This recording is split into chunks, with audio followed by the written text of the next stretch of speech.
Boa noite, professor. Vou apresentar aqui o livro que eu li, que eu escolhi. Você desculpa o barulho aí, que meu vizinho tá fazendo uma festa aqui do lado. Tem uma barulhada danada. Vou chegar mais perto aqui para dar para ouvir. Então, professor, o livro que eu escolhi foi esse aqui, O Mito do Empreendedor, do Michael Gerber. Foi um livro, assim, que me chamou a atenção, bastante atenção, porque ele meio que dá dicas sobre empreendimento, que o autor é como se fosse um consultor, ele é um consultor, e ele vai fazer uma consultoria, realizar uma consultoria para uma moça que tem uma tem uma lanchonete de tortas. Só que o negócio dela tava muito sem pé nem cabeça, ela tava para fechar, tava muito desgastante, e ela pediu realizou uma consultoria com esse cara. E esse rapaz, ele é muito estudioso, ele estudou muito o âmbito de empresas, estudou várias empresas, tanto que eles têm como é que eu posso dizer? Acho que é um método de estudo que chama EMIF, que é o mito dos empreendedores, que ele criou, que é como se fosse uma coincidência dos mitos de todos os empreendedores que acreditam que acontece, praticamente os erros de todos os empreendedores.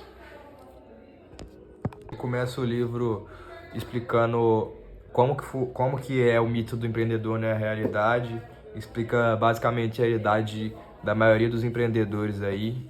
Eu acho que esse livro se passa nos Estados Unidos, não me lembro com certeza o país que se trata, mas também é uma realidade muito comum aqui no Brasil, que é como se iniciam os empreendimentos, né? Que a maioria das pessoas que viram empreendedores é porque trabalham como CLT e não gosta da ideia de ter um chefe, da ideia de ter um horário, que é uma ideia para ser livre, entendeu? Para ser livre, para meio que trabalhar na hora que quiser, mas é uma ideia falsa.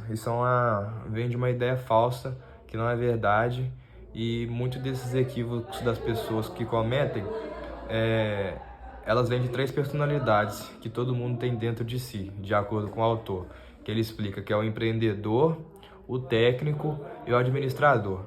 O empreendedor é a personalidade que é a mais fraca dentro dessas pessoas, mas que deveria ser a mais forte. No entanto, essas pessoas cometem esses erros. É a personalidade que menos domina dentro deles, que é a ideia de querer sempre evoluir, de querer sempre buscar coisas novas, de querer arriscar em coisas novas, evoluir a sua empresa. E é basicamente isso. O empreendedor está sempre olhando para o futuro. Já o administrador é a parte que, vamos supor, a mediana, né, que todos os donos têm entre si, mas ainda assim não é a maior parte, que é a parte de organizar, gerir, planejar, organizar e dirigir a sua empresa de forma adequada. E basicamente é o administrador mesmo, né? A parte que ele diz que mais predomina dentro dessas pessoas, a personalidade que mais predomina, é a personalidade do técnico, que é a personalidade de querer fazer, entendeu? De querer trabalhar, de querer botar a mão na massa. Só que o técnico quer estar sempre tendo algo para fazer, para trabalhar, para realizar a tarefa produtiva, entendeu? Não agir como empresário, ele realizar a tarefa. Por exemplo, você tem uma lanchonete, o dono da lanchonete, a personalidade técnica dele vai estar sempre querendo fazer torta, ficar lá na cozinha fazer torta, porque só acredita que com o esforço dele ele vai chegar. Mas se o técnico realizar um trabalho de técnico, se o dono for técnico e realizar um trabalho de técnico, a empresa não vai para frente. Porque ele meio que diz isso, as pessoas criam tantas empresas porque querem a sua liberdade, mas acabam ficando refém delas porque a personalidade do técnico predomina dentro delas. E aí elas acabam ficando refém do próprio trabalho e acabam trabalhando muito mais do que quando trabalhavam para os outros, chegando a rotinas de 15, 16 horas por dia. Porque, igual ele deu exemplo aqui no livro, da moça que produzia tortas e ela reclamava porque ela chegava mais cedo para preparar a massa das tortas, ficava até mais tarde porque tinha que fazer a limpeza. Ela tinha uma rotina que dormia, saía da lanchonete 11 horas da noite e acordava 5 horas da manhã para ir trabalhar, todos os dias. E isso vai ficando maçante, por mais que tenha sido o sonho dela, ela foi desenvolvendo meio que um desânimo, né, pelo trabalho dela, porque ela meio que largou o emprego que ela tinha para ela empreender, para fazer o que ela gosta, que é mexer com torta. Porém, quando ela abriu um negócio, ela viu que não é assim que funcionavam as coisas, porque se ela for a dona, ela não tem que ficar fazendo as tortas, entendeu?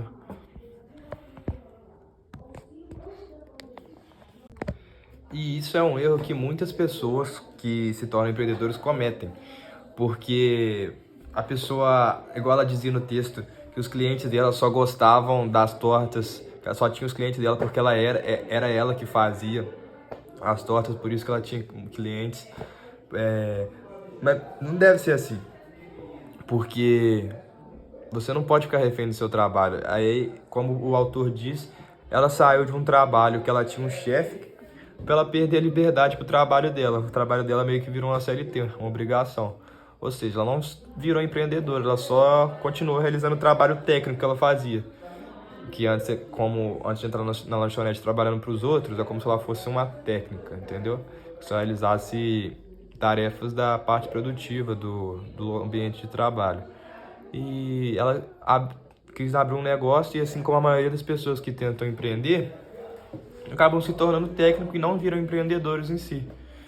Porque acham que trabalhando muito, trabalhando 15, 16 horas por dia, acham que a empresa vai evoluir, sendo que ela só está trabalhando na parte produtiva, ou seja, não está evoluindo nada, só está repetindo tarefas, e assim manda para frente. Isso vai levar à falência uma hora ou outra, porque a empresa não vai dar conta de produzir, igual como só ela pode produzir. Quando está muito cheio, ela foi crescendo, ficando mais famosa, ela não estava dando conta, entendeu?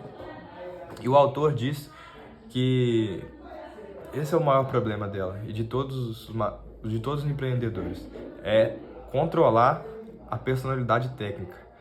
E que deve ser um equilíbrio, né, entre a personalidade técnica, empreendedora e administradora, para conseguir chegar no equilíbrio e gerir um negócio com sucesso. Mas essa é a parte mais difícil, porque a gente é instruído desde sempre a agir com a parte técnica. Ninguém, principalmente aqui no Brasil, o incentivo ao empreendedorismo é muito fraco. As pessoas empreendem mais por necessidade do que por oportunidade de querer abrir um negócio. As pessoas, por exemplo, perdem o emprego, aí recebe o fundo de garantia e vai lá e fala, vou abrir um negócio para mim, para eu conseguir me sustentar, conseguir ter um sustento, entendeu? Isso não é um empreendedorismo que vai tá encaminhado para o sucesso, que é para crescer. A pessoa está criando um negócio para subsistência, entendeu? E querendo ou não, isso afeta grande parte da economia do país, porque não desenvolve, sabe? Isso não desenvolve a economia. E aí ele começa a retratar meio que as fases de cada empresa. Começa retratando como a infância, ele descreve como a fase do técnico de toda empresa, que é o que eu acabei de falar, que é onde o dono faz o trabalho produtivo e aí ele pode ter a chance de crescer e desenvolver, ou pode não conseguir ir com o negócio para frente. E é meio que essa fase da infância que ele explica aqui, explicando brevemente, que é onde o técnico realiza todas as tarefas, não tem muito controle de dados financeiros, tem até registros, mas não tem um controle perfeito. E aí, quando a empresa consegue evoluir, crescer, ela passa para a fase da adolescência, que é a fase onde a maioria das empresas quebram, de acordo com o autor. Que é quando a empresa vai precisar de novos empregados, porque o dono só não dá conta. E aí o dono contrata um empregado para ser o faz tudo e joga meio que todo o trabalho dele na mão desse empregado, porque ele tem sempre algo mais importante a fazer, né?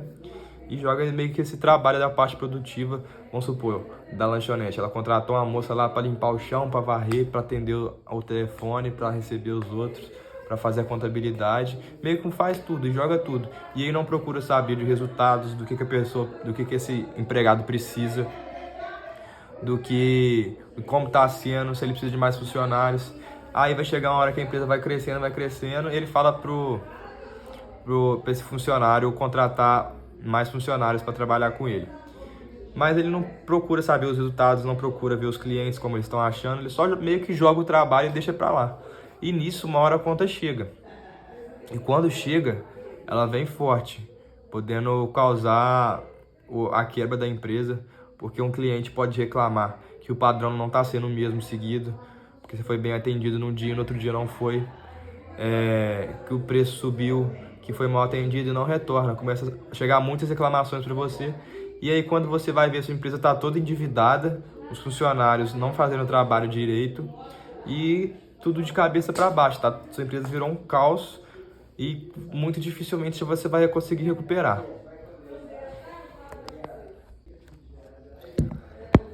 E a partir daí que ele começa a explicar, dar a ideia que eu achei a parte mais importante do livro, que meio que tirou a venda dos meus olhos, ou abriu meus olhos para esse mundo do empreendedorismo, que eu concordei muito, mas que eu nunca tinha enxergado por esse lado. Ele deu o grande exemplo do McDonald's com o Ray Kroc, que é o dono, foi o dono, né? Ele tá morto já. Foi o dono do McDonald's, mas ele não foi o criador. Ele era um rapaz, um vendedor, representante comercial de máquina de milkshake. E aí um belo dia, tava na Califórnia e resolveu comer um hambúrguer. Aí ele parou em frente a uma lanchonete, assim, um trailer, e viu o McDonald's lá, o primeiro McDonald's. E ele ficou, cara, fascinado. Ele foi comer o hambúrguer ficou pronto em 1 minuto. Ele pagou $1 no hambúrguer, pagou muito barato, chegou muito rápido. Os funcionários eram todos sorridentes, todos uniformizados, todo mundo tratava o cliente bem. E era tudo muito padronizado e ele ficou fascinado. Ele ficou fascinado com essa forma de empreendimento e ele enxergou aquilo como uma máquina de dinheiro. E isso foi o que mais me encantou, porque se você parar para pensar, é realmente uma máquina de dinheiro, onde tudo é padronizado, o modo de fazer o bife, de fazer a carne, de colocar o picles, tudo tem um padrão, tudo igual, exatamente igual. E qualquer um pode fazer. Não depende do dono, entendeu? Realizar as tarefas, qualquer um pode fazer. Por quê? Ele ficou impressionado com isso, impressionado. E aí, na mesma hora, ele já conversou com os donos, queria ser sócio daquela lanchonete e começou a abrir outra filial em outra cidade. O que ele fez? Ele revolucionou a indústria capitalista depois daquilo, porque ele basicamente criou o sistema de franquia, que é onde o foco do empreendedor não é o produto em si. Como, por exemplo, o McDonald's, o foco dele não é vender o hambúrguer, e sim vender a empresa, entendeu? O foco das franquias o produto é a empresa, você vender a empresa para o seu franqueado. Por exemplo, o Ray Kroc, ele estudou profundamente a empresa dele, o McDonald's, cada detalhezinho mínimo da produção, da construção, dos uniformes, do modo de tratamento, para ser de modo que qualquer pessoa realize os trabalhos, e qualquer pessoa que quer ser um franqueado, qualquer um pode ser um franqueado do McDonald's, que não dê trabalho e dê dinheiro. E é isso que o McDonald's faz, por conta dos hambúrgueres baratos, métodos padronizados de produção e tudo bem organizado.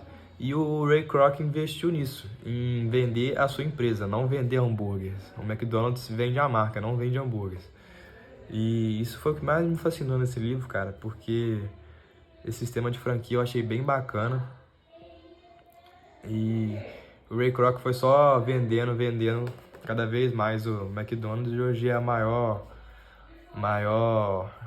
empreendimento do ramo alimentício aí do mundo, por conta dessa franquia, onde qualquer um consegue ser franqueado do McDonald's, realizar o trabalho e dar dinheiro, dar retorno. Isso para mim foi fascinante. Então, a partir disso, ele, como o livro se passa na história dele prestando a consultoria para a moça da lanchonete, ele explica para ela que ela tem que usar esse modelo na lanchonete dela, mesmo que ela não faça franquia, ela tem que organizar a lanchonete dela, planejar a lanchonete dela, o sistema no caso, né? Toda empresa deve vender deve focar no seu sistema. Ela tinha que planejar a empresa dela como se fosse virar uma franquia, como se fosse abrir mais 5.000 lojas dela. Isso pra mim foi uma ideia genial. Como se fosse abrir mais 5.000 lojas dela, mesmo que não fosse aberto. Como se fosse abrir mais 5.000 lojas dela que funcionasse exatamente de forma igual, apresentasse o mesmo resultado, o mesmo padrão, tudo, o processo produtivo, tudo igual, tudo padronizado.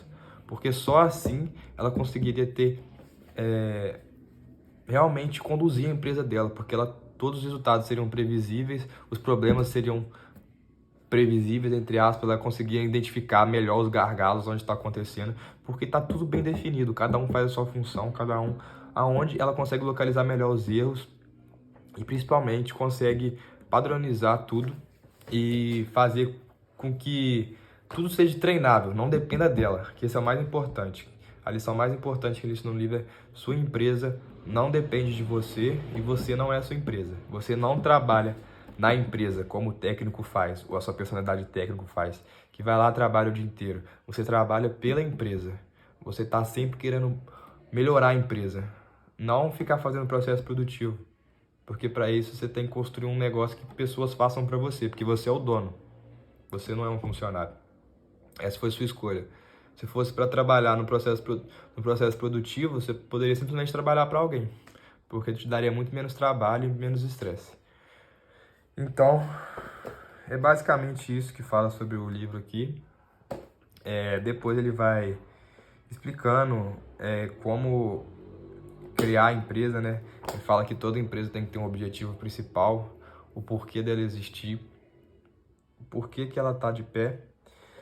E ele vai dando estratégias de gestão de pessoas, RH e marketing, tudo de uma forma padronizada. E, sinceramente, esse foi um dos melhores livros que eu já li. Gostei muito mesmo, muito mesmo. Me abriu a cabeça bastante para enxergar muitas coisas que eu não enxergava. Respondeu muitas dúvidas que eu tinha quanto ao negócio. E é isso. E outra parte que me chamou muita atenção, que ele fala para ela que é importante quantificar tudo. Tudo do seu negócio você tem que quantificar. Igual ele deu o exemplo de...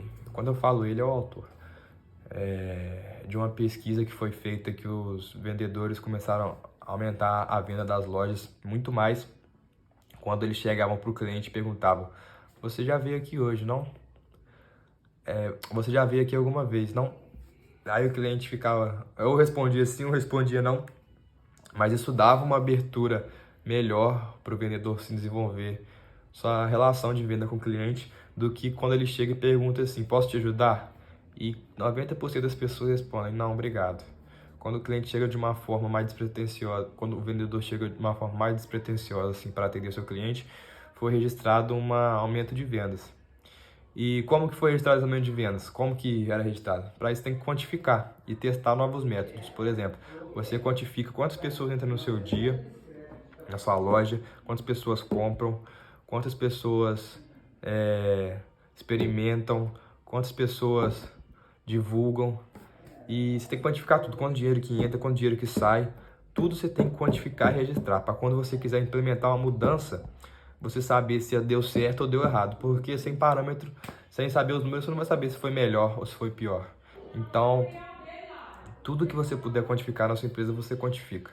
Porque para você sempre, como você tem empresa, você sempre tem que evoluir, sempre tem que crescer. E para você saber se está dando certo as mudanças ou não, é preciso ter números, ter métricas para você comparar. Por exemplo, você quer implementar uma mudança, por exemplo, todo mundo vestir azul, vai vender mais do que todo mundo vestir marrom. Para isso você tem que quantificar quanto você vendia quando as pessoas vendiam marrom, usavam marrom, e quando você começou a vender depois que as pessoas começaram a usar azul. Então é muito importante quantificar tudo da sua empresa para que você consiga desenvolver ela, para que ela consiga se desenvolver, né? Porque você, no caso, não é a empresa, como diz o livro. E no mais é isso, professor. Achei sensacional o livro. Eu tô recomendando para muita gente ler também. Muito bom. Sensacional. Foi prazeroso fazer esse trabalho. Gostei muito. Me enriqueceu de uma forma muito boa na minha vida. Assim como suas aulas também. E é isso, professor. Forte abraço.